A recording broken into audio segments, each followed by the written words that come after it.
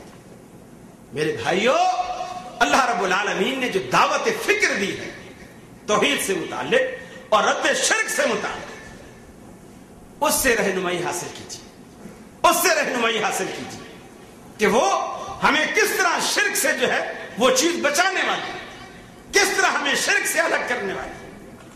اور آپ دیکھیں مشرک کس قدر عقل کے لحاظ سے، بلکہ میں اکثر کہتا ہوں کہ مشرک کی عقل ہی ٹخنے میں ہوتی ہے، عقل تو دماغ میں ہوتی ہے نا، مشرک کی عقل ٹخنے میں ہوتی ہے، کبھی نہیں سوچتا۔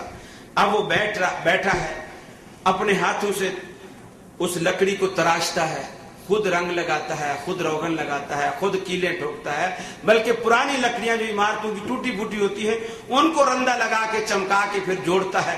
اب یہ روزہ بن گیا ہے، یہ فلاں چیز بن گئی ہے، اس کو گولڈن کلر، سلور کلر، مختلف کلر دے کر اب وہ جھنڈیاں لگا کر اب وہ بین الاقوامی یتیم اسے کندھے پر اٹھا کر چلتے پھر، اب وہ ساری دنیا کا داتا بن۔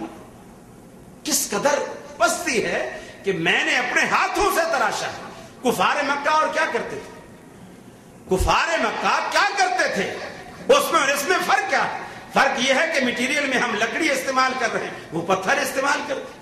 بات تو وہی ہے۔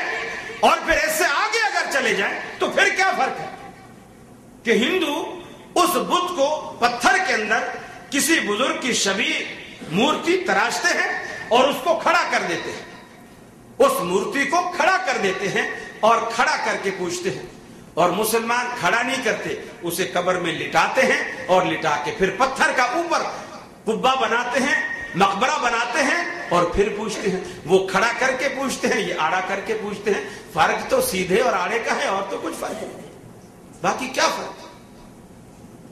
میرے بھائیوں، یہ شرک کے دروازے کیوں کھلے ہیں اور کیوں کھلتے چلے جا رہے ہیں، اور جو کھلے ہیں وہ بند ہونے میں نہیں آتے؟ اس کی کیا وجہ؟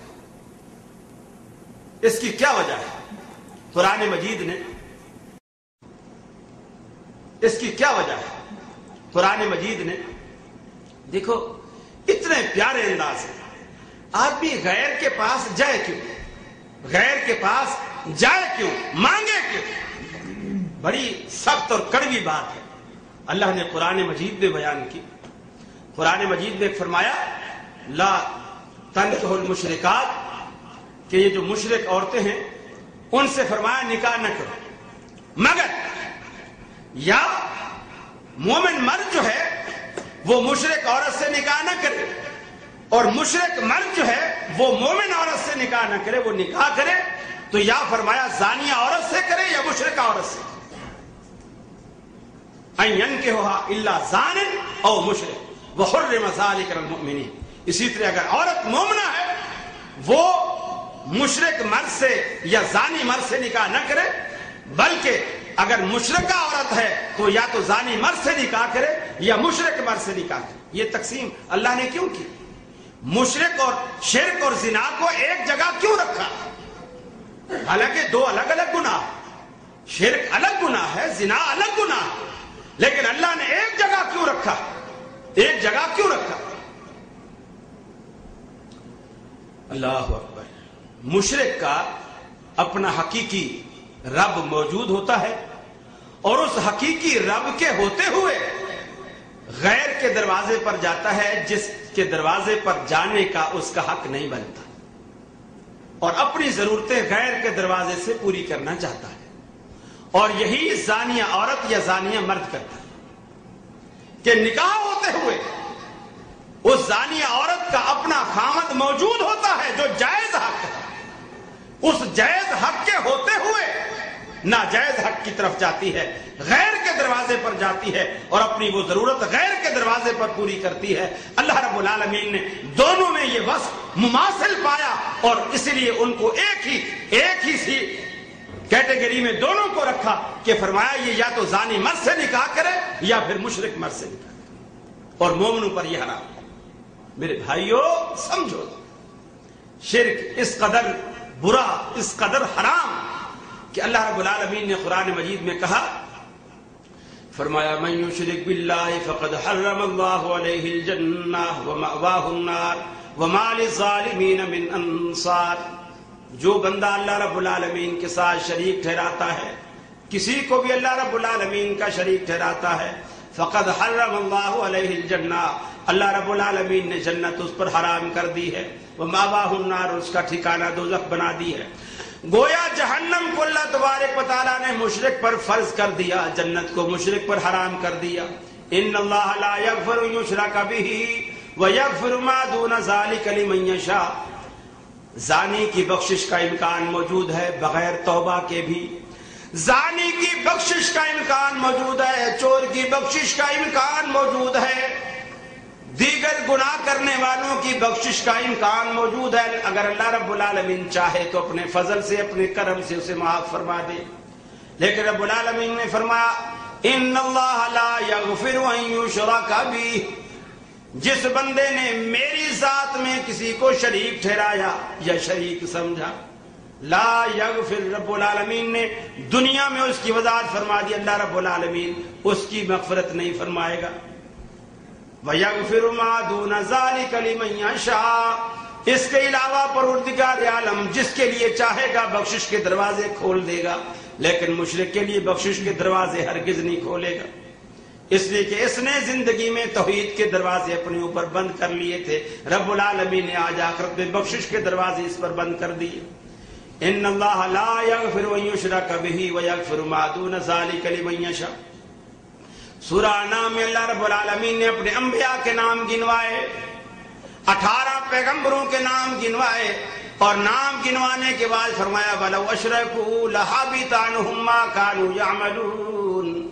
اگر یہ میرے 18 معتبر پیغمبر اللہ کی جناب میں شریک ٹھہراتے، میرا کسی کو شریک بناتے، تو فرمایا میں ان کی ساری زندگی کے عمل برباد کر دیتا۔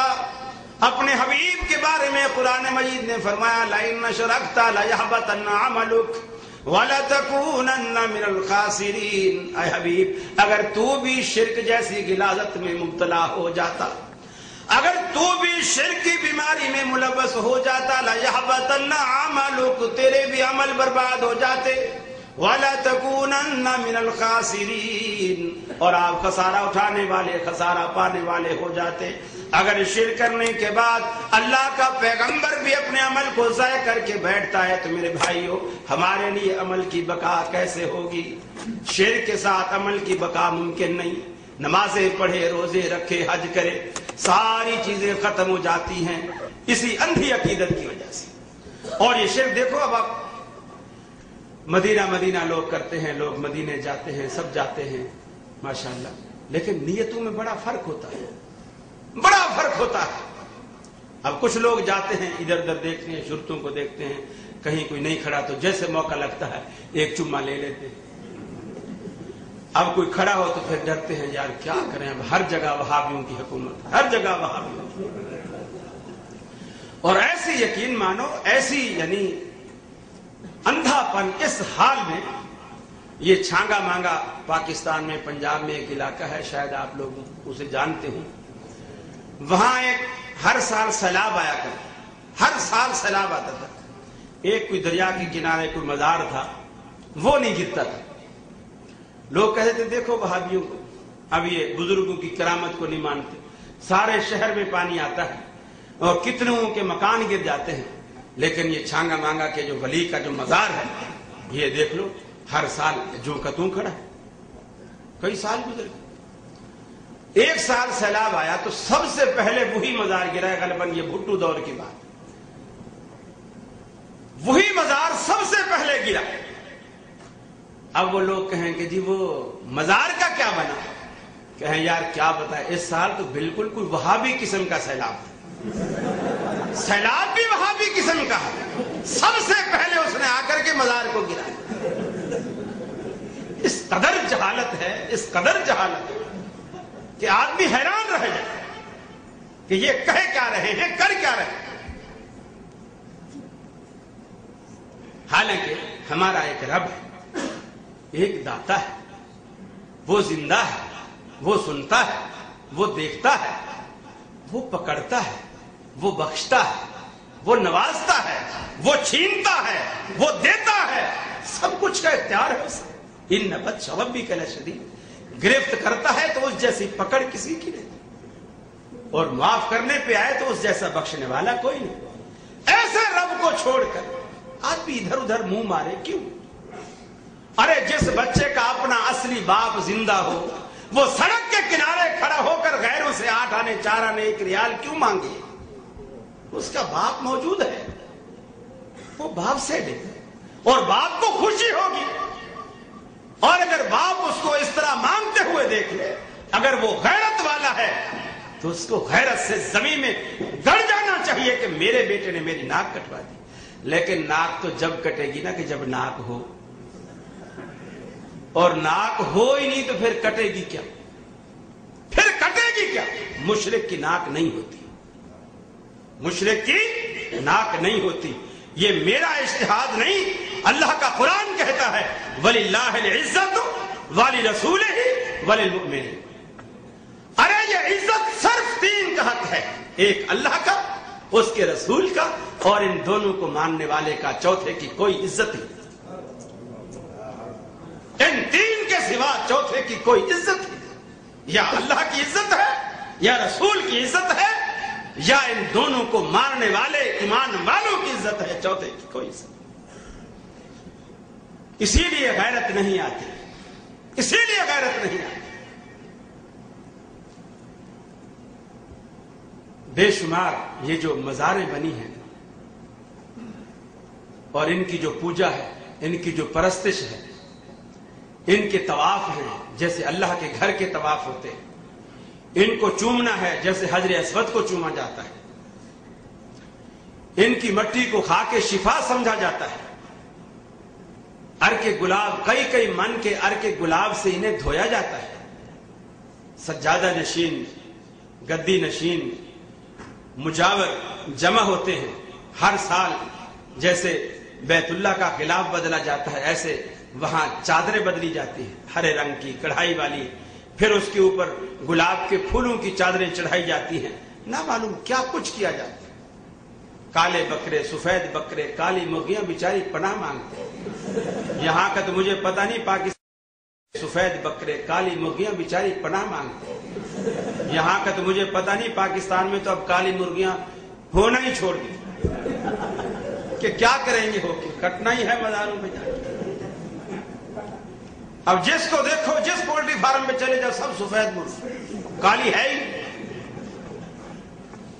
میرے بھائیوں، یہ جو چیزیں ہیں، یہ جو چیزیں ہیں، ایمان کو تباہ کرنے والی، ایمان کو مسمار کرنے والی، ایمان کو برباد کرنے والے، ان سے کب انسان پناہ مانگے گا، کب سیکھے گا، اللہ کی طرف کب رجوع کرے گا، کب آئے گا؟ اللہ کے خزانے میں کس چیز کی کمی ہے جو ہمیں وہاں جا کر کے پوری ہوتی ہے، جو اللہ کے ہاں پوری نہیں ہو پاتی؟ وہاں کس چیز کی کمی ہے؟ اللہ رب العالمین نے کتنے پیارے انداز میں فرمایا قال ربكم ادعوني استجب لكم ان الذين يستكبرون عن عبادتي سيدخلون جہنم داخرین۔ تمہارا رب، تمہارا داتا تمہیں کہتا ہے ادعونی استجب لکم، مجھے پکارا کرو، میں تمہاری پکار کو، میں تمہاری دعاؤں کو قبول کرتا ہوں۔ بے شک وہ لوگ جو میری عبادت سے، میری پکار سے غافل ہیں، مجھ سے مانگنے سے شرماتے ہیں، وہ تکبر کرتے ہیں، ہم فرمایا ان قریب انہیں دوزخ میں اودھا کر کے ڈالیں، ذلیل و خوار کر کے ڈالیں۔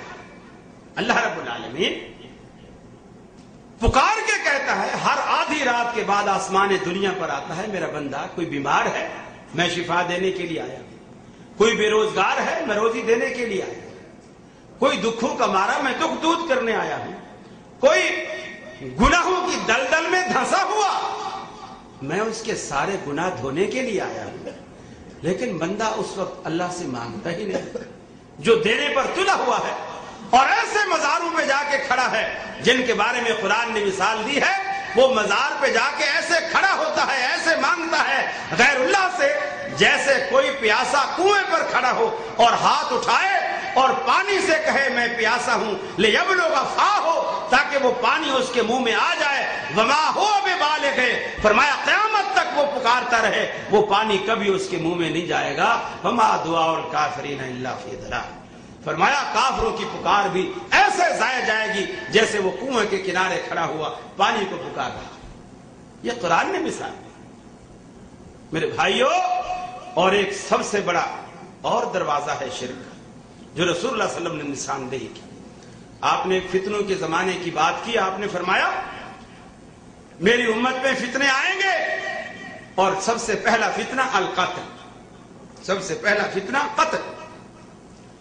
دوسرا دور آئے گا فتنے کا، اس میں پہلا دور بھی شامل رہے گا، اور وہ دور ہوگا القتل والمال، اس میں قتل و غارت گری بھی ہوگی اور مال کا فتنہ بھی ہوگا۔ لوگ مال لوٹیں گے، جائیدادوں کو آگ لگا دیں گے، بسیں جلا دیں، یہ جلا دیا، وہ جلا دیا۔ یہاں تو الحمدللہ اللہ کے گھر کی وجہ سے امن ہے۔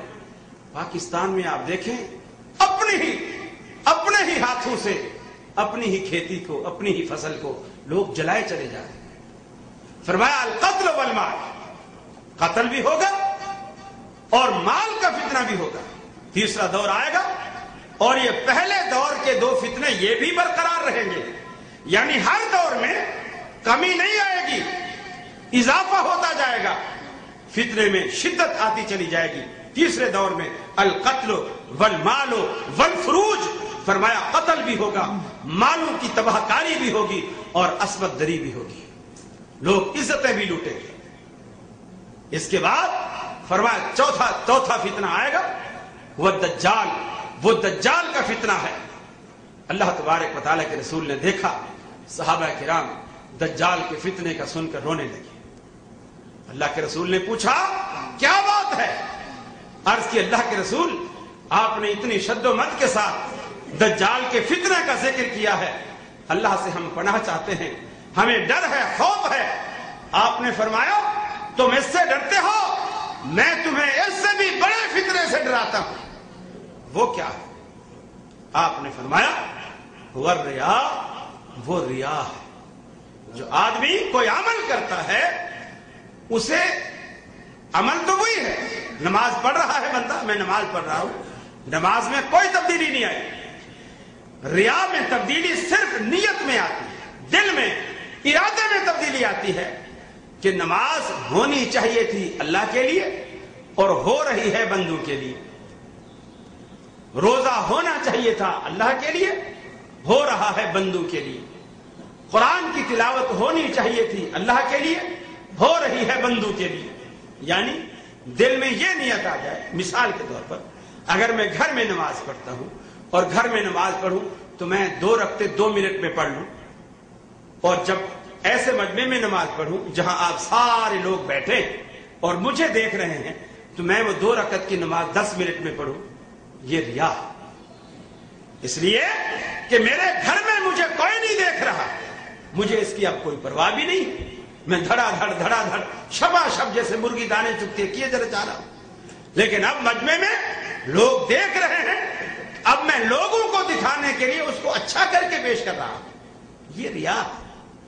رسول اللہ صلی اللہ علیہ وسلم نے فرمایا یہ کیا ہے؟ یہ شرک کے دروازے ہیں، جن چیزوں سے شرک انسان کے اندر داخل ہوتا ہے اور شیطان انسان کی انہی کمزوریوں سے فائدہ اٹھاتا ہے۔ شیطان سمجھتا ہے انسان کو اپنی، ہر بندہ خود نمائی چاہتا ہے، ہر بندہ فطرت اس کے اندر خود نمائی کا ایک جذبہ قدرت نے رکھا ہوتا ہے۔ اب وہ جو مسلمان ہوتا ہے، مومن ہوتا ہے،